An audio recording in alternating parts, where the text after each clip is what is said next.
ব্রাহ্মণ কাশীতে বিদ্যা অধ্যয়ন করতে গিয়েছে। এবার মহারাজ বড় পণ্ডিত হয়ে এসেছে।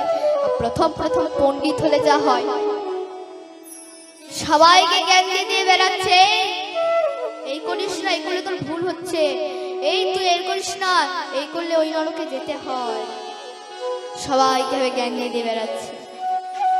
একদিন তার গুরুদেব তাকে বললেন, বাবা এইভাবে তুই যাকে তাকে যখন তখন ভাগবত শাস্ত্রের জ্ঞান দিস না, এতে তুই একদিন খারাপ হয়ে যাবি জগৎ।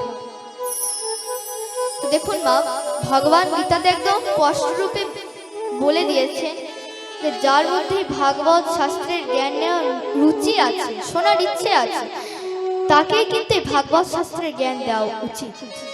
আর যাদের মধ্যে রুচি নেই, শোনার আগ্রহ নেই, তাকে কিন্তু দেওয়া উচিত।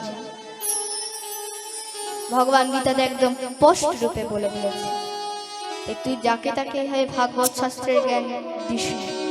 কিন্তু সে গুরুদেবের কথা শোনে না, সে আবার জ্ঞান দেওয়া আরম্ভ করে দেয়, এই এই করিস না, এই করলে তোর ভুল হচ্ছে, আরে ওই করিস না, এই করলে তোকে এই নরকে যেতে হবে, জ্ঞান দিয়ে বেড়াচ্ছে।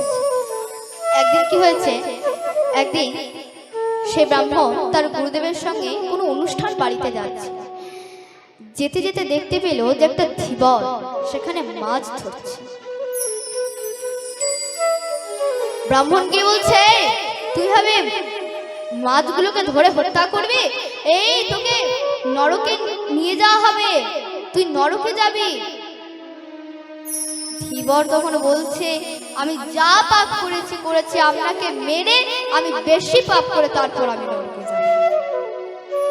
তখন তার গুরুদেব তাকে হাত ধরে টেনে নিয়ে চলে এলেন, দেখলি তো বাবা, আমি বারণ করেছিলাম এইভাবে যাকে তাকে ভাগবত শাস্ত্রের জ্ঞান দিস না, দেখলি তোকে কেমন অপমান করলো। তার গুরুদেব তাকে নিয়ে চলে গেলেন। এইভাবে সে গুরুদেবের সঙ্গ করতে লাগলেন। গুরুদেবের সঙ্গ করতে করতে তার চিত্র নির্মল হয়ে গেল। তখন সে ভগবানের সেবা করতে লাগলেন। সে চুপচাপ থাকে, কাউকে আর জ্ঞান দেয় না, চুপচাপ। একদিন কি হয়েছে, প্রায় 10 বছর পর সে তার গুরুদেবের সঙ্গে আবার ওই রাস্তা দিয়ে পেরিয়ে যাচ্ছে। যেতে যেতে দেখতে পেল যে একটা অর্ধামৃত সর্প সেখানে পড়ে আছে, আর কিছু পিঁপড়ে তাকে ভক্ষণ করছে। সবটাও যন্ত্রণা হচ্ছে, সে খুব লাফাচ্ছে। ব্রাহ্মণপুত্র বাঁচাতে গেলে তখন তার গুরুদেব হাত ধরে নিলেন, দাঁড়া বাবা, যাস না। হে গুরুদেব, আপনি কি বলছেন? সাপটা মারা যাবে, ও যন্ত্রণা হচ্ছে, দেখুন সাপটা কত লাফাচ্ছে দেখুন। গুরুদেব মুচকে এসে বললেন, বাবা তোর মনে আছে আজ থেকে 10 বছর আগে এই সর্পটা ছিল সেই যাকে তুই মাছ ধরতে নিষেধ করেছিলিস, কিন্তু সে তোকে ঘুরি অপমান করেছিল। তা সেই ধীবর আজকে সর্প হয়ে জন্মগ্রহণ করল।